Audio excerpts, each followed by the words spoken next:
Hello again, welcome to today's recorded video. Okay, today I'm going to be creating a series on using Django to create an actual project. So we're going to be building something, a complete walkthrough. Okay, so we're going to be building Zero Stack. So what is Zero Stack?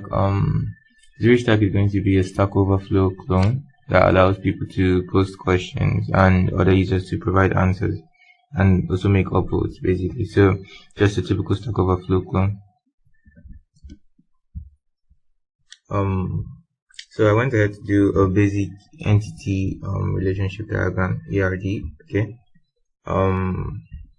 we're going to have the custom user model. Okay, so that's just going to be an email.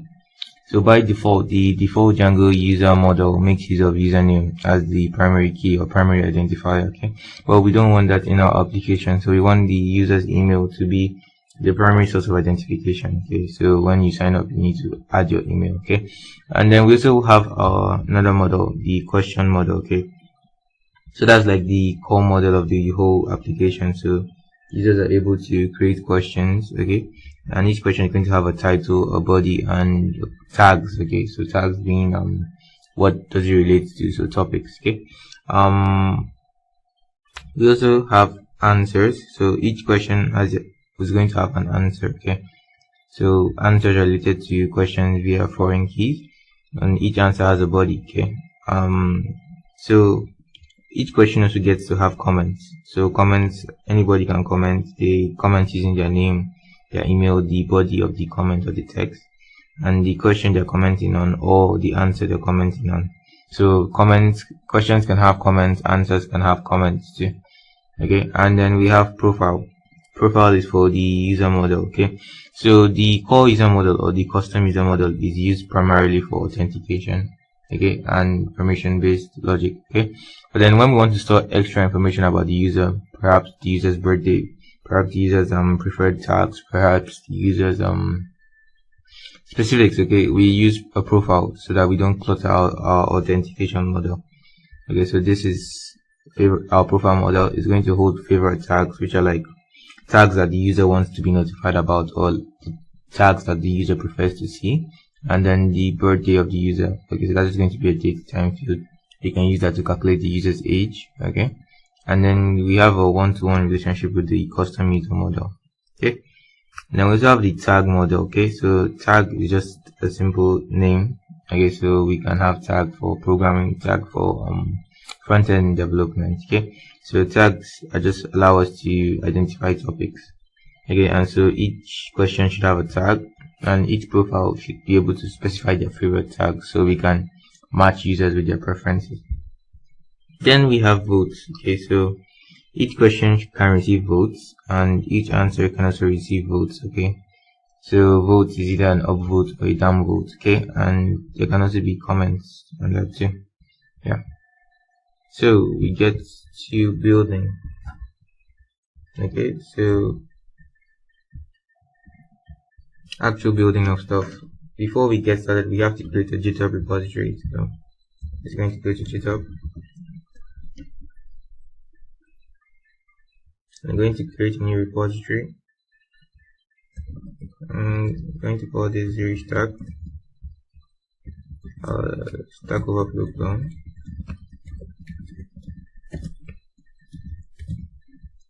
Okay, and it's public. Okay, and I want to add a readme and use the Python gtignore template, which is very important, so we avoid pushing important files there. Again, this should be under MIT, so straight to use. Let's make that Apache. Yeah, and we are creating a repository. So basic Python repository empty. We have our gtignore, our license file, and the readme.md. Okay, so next thing we want to do is to get this code to my own machine. Okay, and that means I have to clone it. Okay, so I navigate to the folder I use for programming. Okay, and then I now clone this repository. So that's going to create the Zero Stack folder by default for me. Okay, so I have to enter my passphrase. Awesome. So we now have a folder called zero stack. Again, it's just empty. Okay, with the gtignore file, the license file, and the readme.md. So next step would be to create a virtual environment. Okay, so I want to create a virtual environment. I'm going to use the venv module. Okay, so that's Python module venv, then the environment name. We can call this local. Okay, so this is our local virtual environment, and that's just going to create a virtual environment. Why do we need virtual environments? Because we want to isolate dependencies, so we know what exactly is required to run a particular project. Okay, so perhaps we had a Django project that supported an API. We would need to include Django REST framework into that, but then we also want to separate that from another Django project that didn't require Django REST framework, so we can identify dependencies easily. Okay, next step would be to activate our virtual environment, which is called local. Okay, script activate. Okay, so you can see it's activated. We have the virtual environment name and the, because of my PowerShell styling, you can just see that at the side. Yeah. So we've done that. Next thing would be to weird. Okay, doesn't want to allow me to take. Next thing would be to install Django and some other Django packages or Python packages. Okay. So installing Django, we use pip install Django. Okay.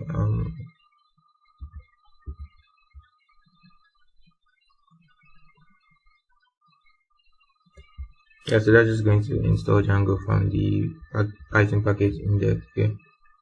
That's how we install external packages using Python, using pip command.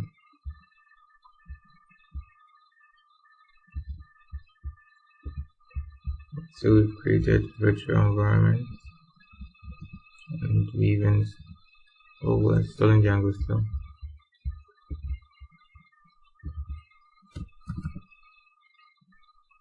Okay, so we've installed Django. Next thing would be to install Django extensions. So Django extensions is a very simple package that comes with some additional functions that make working with Django easier. Okay, so for example, it comes with a function that allows us to create secret keys easily. It comes with a function that allows us to map our model schema. Okay, so we can create an ERD diagram easily using our built-in models. Okay, and then another package you want to install is Django decouple, or Python decouple rather.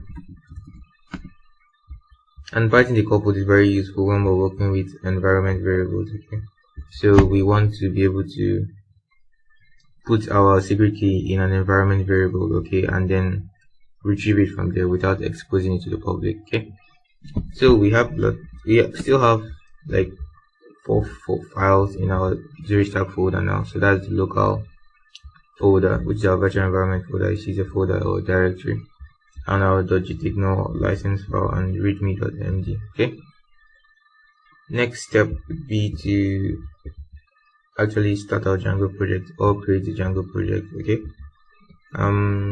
so our current folder structure is like this, and we want to create a project.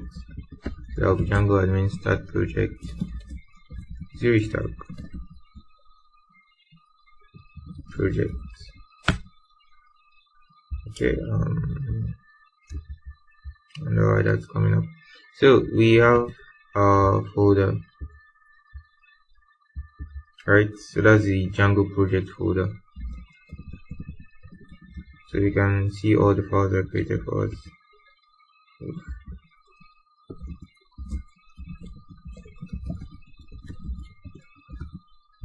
So that created a zero stack project folder and a manage.py file. Okay, so if we were to see this in the big scope of things,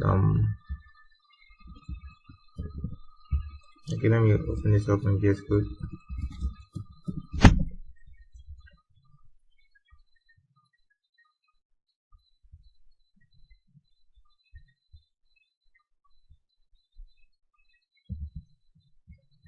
Okay, so we see we have our virtual environment folder here. Okay, that's with the python config scripts and all. Okay, and then we have our actual Django project here, which is the zero stack project, which is the Django project folder.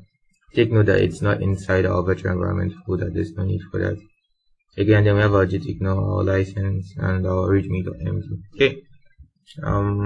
Next step would be to store our environment variables separately from our project. Okay, so you want to create a new .env file, which is going to store all our environment variables or secret keys. Okay, so by default Django comes with this secret key, which is insecure. Okay, so we want to create a new one. So that's where Django extensions come in. So to use the Django extensions app, first thing we have to do is to add it to our installed apps. Okay, so it's a third-party app. And we just add it Django extensions. Okay, and we can test that works by running manager by help. Okay, we're going to see all the commands we can run. Okay, and we can see that Django extensions on commands have been added. Okay, so we can generate secret key. Okay, so Django Python manager by generate secret key.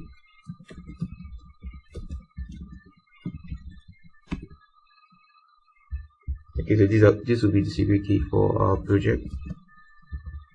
Let me increase this one size. Okay, now. Yeah. So I'm going to go to environment folder and I'm going to create a new variable, secret key, or Django secret key is equal to, yep.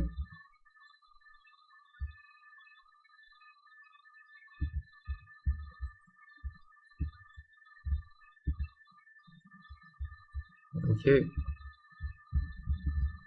and then we can go into our settings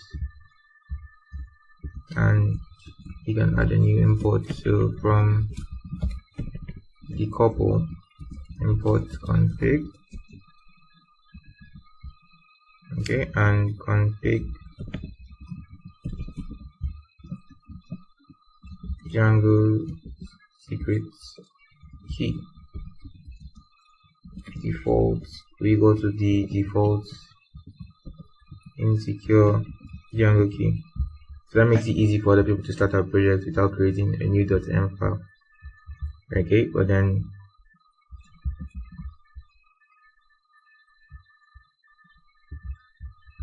when they're actually working with the file, when we're actually working in production, it would use the secret key we defined in our environment variable. So it's actually very easy to test what we're working with. So when our project starts up, we can just print the secret key. Right. Just for testing purposes to see that we read our environment variables properly. Next would be to read the security warning debug. Okay, so you want to define debug as an environment variable as well. So config Django debug. Okay, default is equal to true. Cast it to a bool.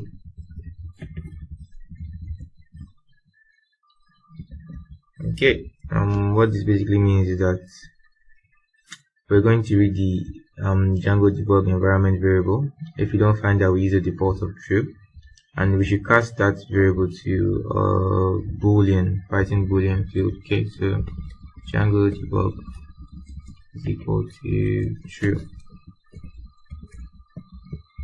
Okay, we can also print that out too for testing purposes.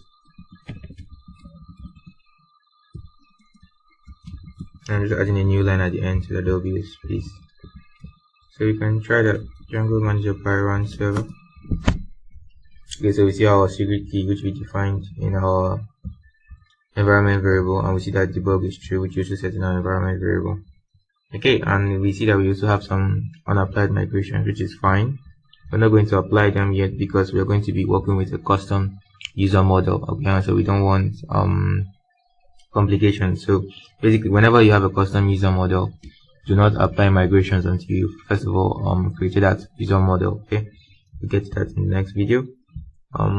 Next thing to do would be to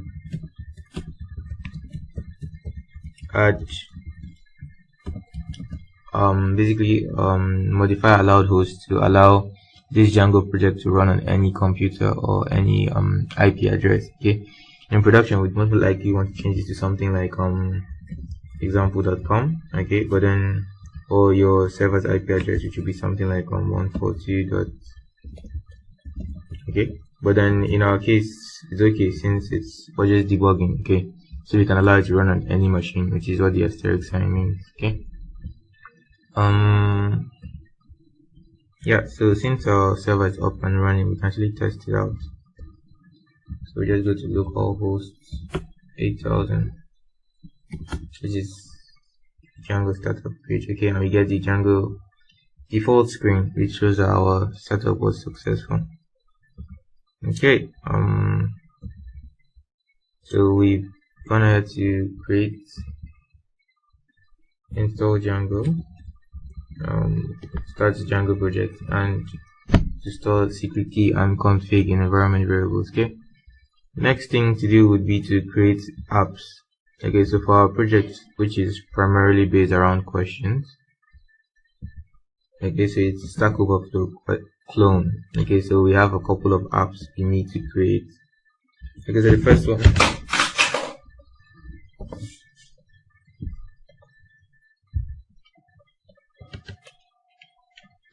first one would be the accounts app. Okay, so we can just create a item manager by start up accounts.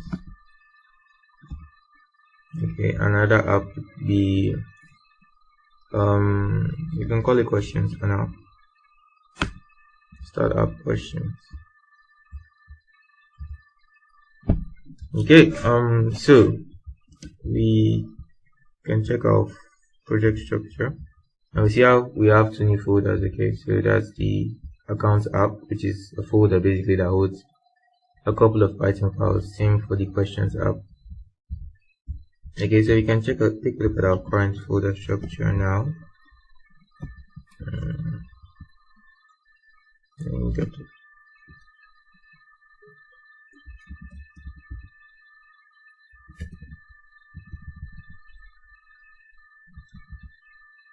Okay.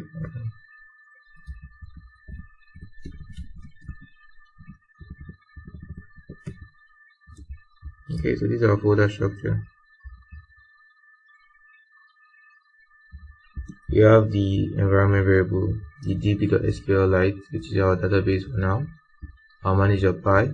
Okay, and then if we go into the accounts folder, we have admin.py, apps.py, models.py, test.py, migrations folder. Same for questions. Again, then in our actual project folder or project app, we have the asg.i, settings.py, urls.py, and the bsg.py. Okay, so we've created our apps, but something I like to do would be to have a separate folder where I keep all my apps. Okay, and then move all my apps into that apps folder. Makes things easier to track. Okay, no, that was a mistake. We want to move questions into apps. So we have an apps folder that holds all our apps. Okay, but if we want to do such, we have to modify how we register our apps. Okay, so we have to change this. We go into here and we change this to apps.name, the accounts rather, to apps.py, and we change the name to apps.questions. Okay, and we can go into settings and we can change that to apps.accounts.app.accounts.config. Same for questions. Questions config. Okay, so this basically is a very specific way of registering apps. I prefer it actually because it allows us to specify which app config we want to use to register our installed app. Okay, so the short form of just writing apps.accounts won't work in this case because we have a custom app name. Okay, and we can check everything still runs as expected using Python manager file. Check. Okay, and they tell us they can't find our app. Interesting, which is because we did not add an init.py file to our apps folder to make it module. Okay, so we try it again. Apps.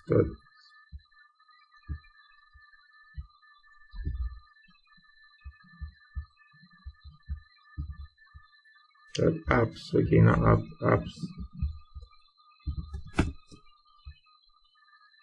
Awesome. So we're good to go. We've installed our apps basically, and you can actually have another app. Okay, so you can go into the apps folder and we can create a new app. So Django admin start app common. This is going to hold all the common files and helper models we need throughout our project. So this would be where we'd put our home page, okay, and stuff like that. Interesting to note is that I use the Django admin command now to start this app instead of using the Python manage command. Okay, so whichever you prefer and whichever is more ideal in your situation. Okay, so you can also register a common app same way. You go to apps.py, we change this to apps.common. Okay, and we just go to settings and we change that to apps.common.apps.common config. Okay, so we're done with creating apps. Okay, next thing would be to configure where we look for templates. So by default, Django is going to look inside each of these apps for a templates folder. Okay, and then within that template folder is going to look for the HTML files. But something that's pretty common and which would make things easier for us is to have a templates folder outside of our apps folder. Okay, so we can just create one. So this is how our Zero Stack project folder looks like at the moment. And I just want to create a new folder called templates. Okay, and this is going to hold all our templates, which are just basically HTML files. So we go to settings, okay, and we tell Django to now look for templates within that folder. Okay, so this is the template config, and in the directories, you just tell it to look in base directory templates. Okay, so this just adds the templates folder to our base directory. Base directory is this Zero Stack project folder, and we can check everything is fine. Awesome. So we should probably create a very basic view to test that our templates work. So I'm just going to go to apps command, create a new view, very basic view. So home page, it's going to accept a request, and it's going to return a render of our request and our home common home.html template. Okay, that's all we need actually for that. So you just create a new urls.py file. Okay,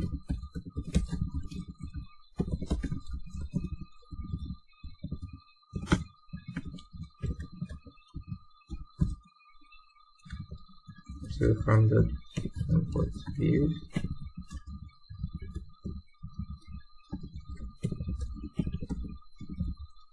home page, okay, and name should be home page. So home's fine. Okay, and then we could We will now register this URL.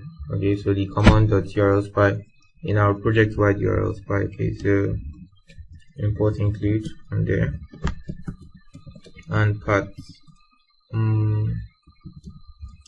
Okay, so we want to add this to the bottom.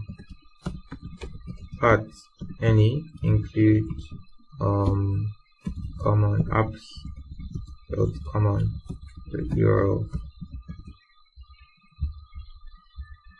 Okay, you can go ahead and start the server.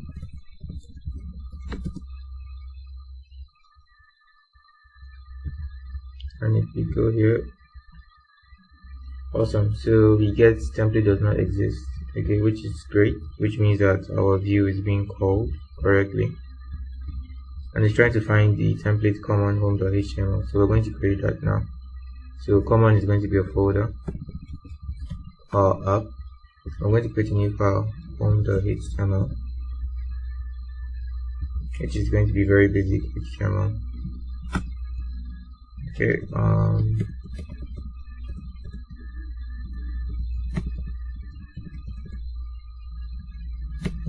don't need to follow that yet. Basic HTML home page. And we can just have a better one. Home page view from common app.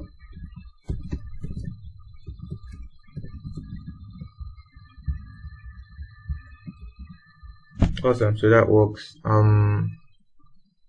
So we created a template basic HTML file that allows us to specify what the page or the view should return. So when we're using Django, we tend to write a bit of HTML actually, in addition to the Django templating language. So that's just adding stuff between curly braces. Okay, so that's Django's templating language. We have template tags, we have template variables, and we have filters. Get to that in another video. Okay, so let's say we want to add a CSS file, because I think that's what it is.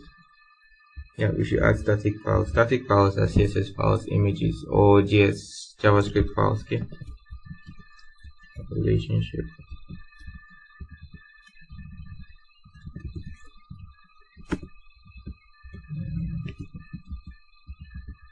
Okay, so we want to link a CSS file. So first thing we have to do is to tell Django to load static. So static is the Django app that handles loading static files. Okay, and we tell it we want to load a static file called home.css under common. Okay, and so that's basically telling Django to look for a static file called home.css under the common folder. But Django still doesn't know where to look for our static files, so we have to tell Django where to look. So that's where we come here. We edit this to static files directory and make that static. Okay, so basically that's where Django is going to look in our actual folder or project folder for static files. Okay, so we have to specify like a full system path. So base directory divided by static. It's the same thing as basically saying if our base directory was a folder, let's say C0 PC documents. Okay, so static file directory would equal to all this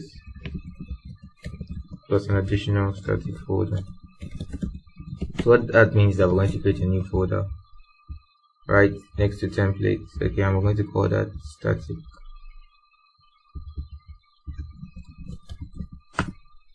Okay, and then because it's inside the common folder, we're going to create a new folder called common, and finally home.css. Okay, and that should be all. We can just create the basic style, change the background color to blue. Okay, so we were editing the home.css file, so we want to run our server now.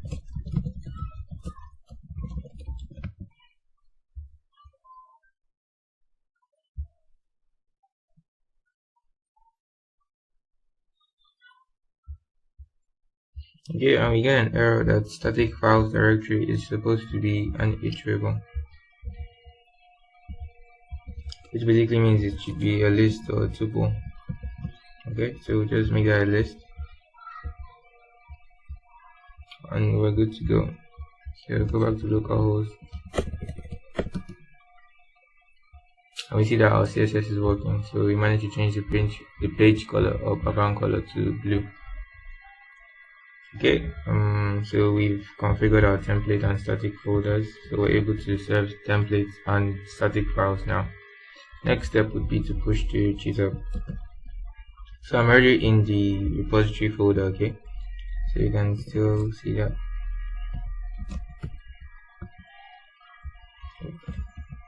Okay, basically we have the repo folder. Okay, and the repo folder we have our virtual environment, our Django project, our gitignore license, and readme.md. Okay, but we don't want to add our virtual environment to our repository because that's bad. So what we want to do is we want to add that to our gitignore. Okay, so I'm just going to add the name of our virtual environment, okay, which is local. Okay, and that's going to remove it from our git commit history, and I can add a comment here. Okay, so virtual environment folders, okay, or folder, yeah. And so if we run git status, you can see that we modified gitignore. Okay, and we don't see the local folder. Rather, if we didn't add this or we commented it out and run git status, we see the local folder. Okay, but we don't want to push that, so we add it here. So git add all, git commits. Okay, and I want to be very I want to add a more detailed commit message. Okay, so that's why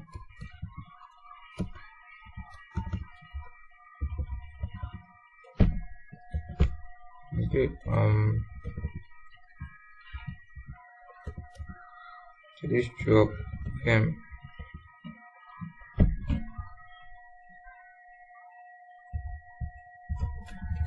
insert mode.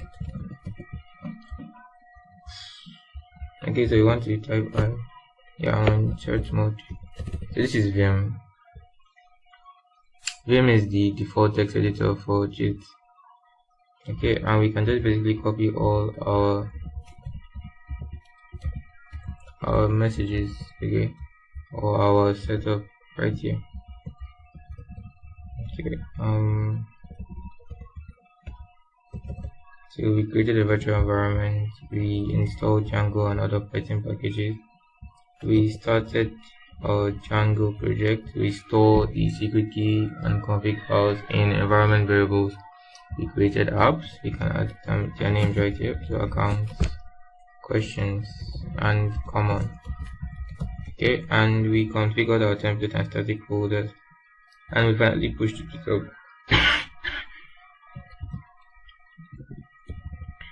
Okay, and so we can also change the default code editor for VS Code for git rather to VS Code using git global config. Okay, and then we change the code editor to code.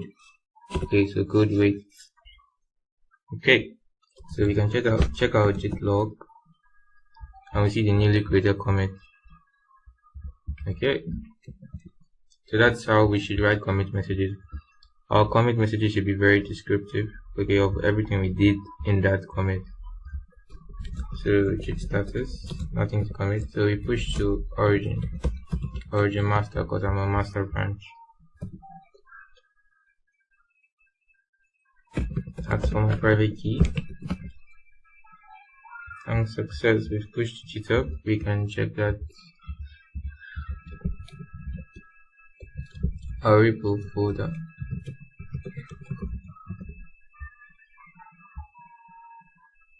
Awesome. So we see our file.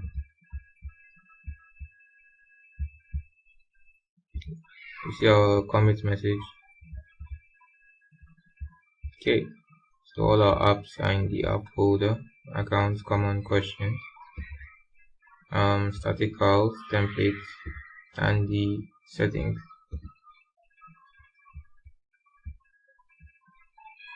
Okay, so that's that for project setup. Next we'll look at creating authentication, so that will be a custom user model in the next video. Thanks for watching and bye.